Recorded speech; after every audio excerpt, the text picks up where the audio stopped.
अस्सलाम वालेकुम। लड़की, मेरा ये साल कैसा गुजरेगा? नजूमी, इस साल तुम्हारी शादी हो जाएगी। लड़की, मेरे दो रिश्ते आए हैं, एक मामू के बेटे का, दूसरा चचा के बेटे का।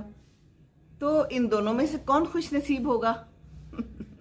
नजूमी कहने लगा, मामू का बेटा खुश नसीब होगा और तुम्हारी शादी चचा के बेटे से होगी। ये जो लतीफा है ना, ये जरूर किसी आदमी की इजाद है। ये आदमी का हिस्से मिजाह है। तो क्यों क्यों हम खवातीन के ऊपर इस किस्म के लतीफे बनाते हैं ना? औरतों पे, बीवियों पे बड़े लतीफे बनते हैं, क्यों बनते हैं?